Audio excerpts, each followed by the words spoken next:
کل IMF programme کی بحالی کے حوالے سے یقینی صورتحال سامنے آ رہی تھی اور اس کے اثرات ہوئے ہیں۔ طویل عرصے کے بعد آج معیشت و کاروبار کے حوالے سے کچھ مثبت خبریں آئی ہیں اور یہ بہت عرصے کے بعد بلکہ اس حکومت میں آنے کے بعد شاید پہلی بار ہے کہ اس انداز سے بڑی مثبت خبریں سامنے آئی ہیں۔ اور بڑے طویل عرصے کی بری خبروں کے بعد آج اسی لیے مارکیٹس نے کچھ سکون کا سانس لیا۔ آج ڈالر 9.5 روپے سستا ہوا اور روپے کی قدر میں 4.19% یکمشت اضافہ ہو گیا، جو کہ بہت ہی سبسٹینشل ریکوری تھی۔ اسی وجہ سے سونے کی قیمت میں بھی 8,600 روپے تولہ کمی آئی ہے اور پاکستان اسٹاک ایکسچینج میں بھی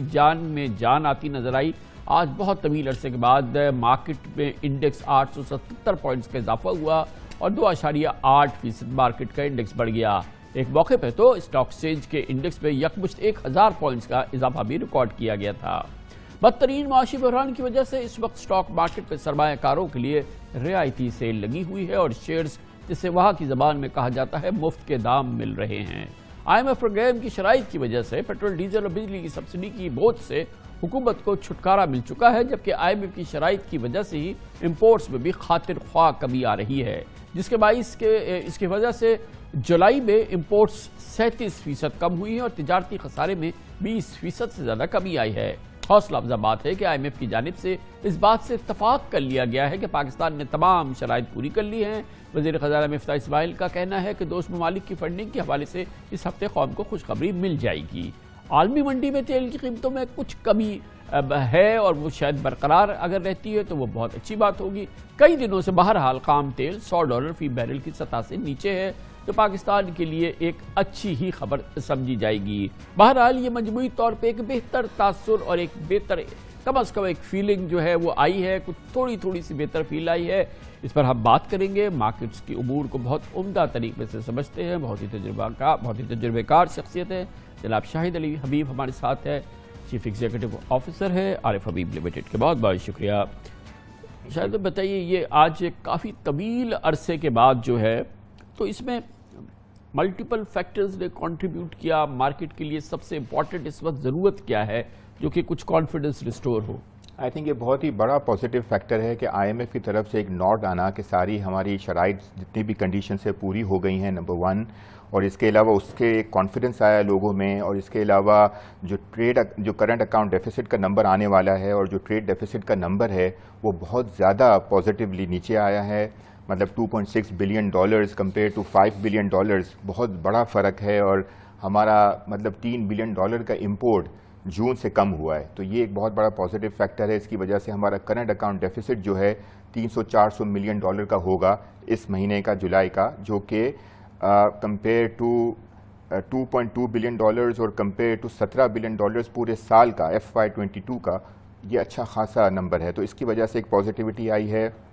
اس کے علاوہ جیسے آپ نے کہا کہ جو ہے روپیہ مضبوط ہوا ہے، اور اس کی وجہ سے جو کانفیڈنس تھا، جو بہت ساری ایک ہجان سی کیفیت سے تھی، وہ جو ہے وہ لوگوں میں ذرا کم ہوئی ہے اور لوگ اب تھوڑے سے پازیٹیو فیل کرتے ہیں۔ کچھ لوگ جو ہے وہ ایکسپیکٹ نہیں کر رہے تھے کہ اب دوبارہ سے روپیہ مضبوط ہوگا، لیکن اب آخر کار جو اس طریقے کی کیفیت ہوئی ہے، اس سے کانفیڈنس آنا شروع ہوا۔ مگر اسی دوران یہ ہم دیکھ رہے ہیں کہ ایکسپورٹس کے حوالے سے بڑی نیگیٹو ڈیولپمنٹ سامنے آ رہی ہے، ٹیکسٹائل ایکسپورٹ، دوسری ایکسپورٹس کے حوالے سے تو ایک جانب امپورٹس تو کم ہو رہی ہیں، مگر یہ جو ایکسپورٹس والی بات ہے یہ کافی کامران بھائی آپ بالکل صحیح کہہ رہے ہیں، لیکن آپ بتائیں کہ اگر ایکسپورٹ کم ہوا ہے وہ $700 ملین کم ہوا ہے جون کے مقابلے میں جولائی کا، اور جو امپورٹ کم ہوا ہے وہ $3 بلین کا کم ہوا ہے، تو ہمارے لیے وہ ریزروز بہت زیادہ امپورٹنٹ ہے، ہمارے لیے کرنٹ اکاؤنٹ بیلنس بہت زیادہ امپورٹنٹ ہے۔ تو ہو سکتا ہے تھوڑے، اور چونکہ گلوبل حالات بھی تھوڑے سے ریسیشن کے ہیں تو وہ ملٹیپل فیکٹرز ہیں، اگر ان کو را مٹیریلز مل بھی جائیں صحیح طریقے سے تو بھی مجھے لگتا نہیں ہے، کیونکہ ریسیشن کی وجہ سے تھوڑا ان کی ڈیمانڈ کم ہے، تو ہمارے لیے سب سے امپورٹنٹ یہی ہے۔ اور دوسرا جو ایک تیسری جو چیز میں کہوں گا کہ ہمارا جو پاکستان کے انٹرنیشنل بانڈز ہیں ان کی ییلڈز جو ہیں وہ جو بہت زیادہ ڈسکاؤنٹ کر گئی تھی وہ 5% تھوڑی بہتر ہوئی ہیں، مطلب ہم 45-46% پہ تھے 2022 کی اور 2024-25 کی میچورٹی والے، وہ اب 40% تک آ گئے ہیں ڈسکاؤنٹ، وہ ڈسکاؤنٹ کم ہو رہا ہے جیسے IMF کا نوٹ مضبوط ہو رہا ہے، لوگوں کو سینٹیمنٹس بہتر ہو رہا ہے، تو اس کی وجہ سے جو ہے وہ وہ ڈسکاؤنٹ بھی کم ہو رہا ہے اور اوور آل سینٹیمنٹ جو ہے وہ بہتر ہو رہا ہے، نہ صرف ریزیڈنٹ پاکستانیز کا بلکہ نان ریزیڈنٹ پاکستانیز کا بھی، اور بہت زیادہ کوئریز آئی۔ یہ بتائیے شہر بھائی کہ یہ اب اس میں یہ تو ہو گیا، مگر اس مارکیٹ کا پوٹینشیل کتنا ہے، جو کہ اب اس دوران جب بلڈ ہم نے مارکیٹ میں دیکھا، آلموسٹ پاکستان کی مارکیٹ میں تو تباہی کے ہم نے سارے منظر دیکھے ہیں، تو وہ کیا پوائنٹ ہوگا جس پہ کہ آپ کو، یہ تو ون آڈ ایونٹ آج کا ہے، اس کو تو ہم بہت زیادہ اس پہ ہم وہ نہیں کر سکتے، لیکن وہ ٹرننگ پوائنٹ کیا ہوگا جہاں پہ لوگ بولیں کہ اتنی سستی مارکیٹ ہے، یہ مفت کے شیئرز ہیں، بھاگو اور اس کو لے لو جلدی سے۔ یہ جب ایکسٹرنل اکاؤنٹ میں پریشرز کم ہوں گے نا، جب آپ کے ریزروز تھوڑے سے امپروو ہونا شروع ہوں گے، اور وہ جو فارینرز کا آؤٹ فلو بھی ذرا کم ہوگا، جو کہ تھوڑا تھوڑا ہو جاتا ہے ہر مہینے، اب چونکہ بڑا کم رہ گیا ہے تو اب کم ہو رہا ہے، تو وہ ایک ٹرننگ پوائنٹ بھی ہوگا۔ اور اس کے علاوہ بھی اوور آل جب تھوڑے سے بزنس کی سچویشن بہتر ہوگی، تھوڑا سا ان کے جو جیسے اس دفعہ جو ہے وہ 60% کی سیلز کم ہو گئی، جیسے سیمنٹ کی، اس طریقے سے آئل کی سیلز کم ہوئی، وہ تو ہم نے ظاہر ہے امپورٹ کم کری، اس کے علاوہ فرٹیلائزر کی کم ہوئی، تو یہ اسٹیل کی بھی کم ہوئی ہے، اسٹیل کی بھی کم ہوئی، اور اس کے علاوہ اوور آل آٹو کی کم ہوئی 40-45%، تو یہ ساری سیلز کم ہوئی ہیں۔ تھوڑا سا یہ بزنس میں ایکٹیویٹی آنا شروع ہوگی تو آٹومیٹیکلی لوگوں کا کیا ہم سینٹیمنٹ، کہہ سکتے ہیں کہ ونس پوری طریقے سے آئی ایم ایف پروگرام شروع ہو جائے اور بالکل پھر جو ہماری انفلوز آنے ہیں ملٹی لیٹرل وہ آنے شروع ہو جائیں، وہ وہاں سے اسٹیبلٹی آ جائے، تو وہ ایک ایسا پوائنٹ ہوگا جہاں پر کہ تھوڑا سا جو لوگوں کا کانفیڈنس جو ہے وہ کنسولیڈیٹ ہو جائے گا۔ دیکھیں آئی ایم ایف کا تو کانفیڈنس اب آ گیا ہے لوگوں میں، ٹھیک ہے، آئی ایم ایف کا کانفیڈنس آ گیا ہے، جو آپ نے بالکل صحیح بات کری کہ ملٹی لیٹرل انسٹیٹیوشنز کا ڈیفینیٹلی وہ ایگزیکٹو بورڈ جب اپروو کرے گا، اس کے بعد جا کے وہ مراحل شروع ہوں گے تو اس میں ایک کانفیڈنس آئے گا۔ پھر جو ٹرو ویلیویشن کو دیکھا جائے گا، جو کہ بالکل راک باٹم ہو گئی ہے ابھی ویلیویشن، مطلب ہم تو ڈیویڈنڈ ییلڈ کی، جب ہم ایوریج ڈیویڈنڈ ییلڈ کی بات کرتے تھے 5-5.5% کی، آج 10% کی ڈیویڈنڈ ییلڈ ہو گئی ہے۔ جو ہم ایوریج 8 کا ملٹیپل بولتے تھے آج 4 کا ملٹیپل ہو گیا ہے۔ ہم ریپلیسمنٹ ویلیو کی تو بات ہی کرنا ختم کر دیے، بیکاز بک ویلیو کے 30-40% پہ شیئرز مل رہے ہیں، تو یہ ویلیویشن پھر نظر آئے گی، اور لوگ جو ہے نئے پروجیکٹس لگانے سے بہتر ہے کچھ لوگ کہیں گے کہ ہم انہی پروجیکٹس میں اسٹریٹجک انویسٹمنٹس کریں۔ اچھا یہ بھی بتائیے گا کہ اب کیونکہ گورنمنٹ کی پالیسی ہے اس وقت کہ ڈیمانڈ ڈسٹرکشن کرنا ہے، انفلیشن 25% ہے، اس کو ختم کرنا ہے، اسی دوران ہم نے دیکھا ہے کہ انٹرسٹ ریٹ آلریڈی 15% ہے، ہم یہ سب ماہرین کہتے ہیں کہ اگلی جو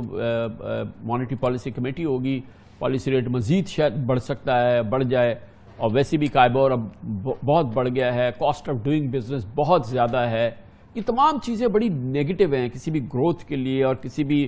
وائبرنٹ اکانومی کے لیے، اس کے اثرات تو ہوں گے نا؟ تو میرے خیال سے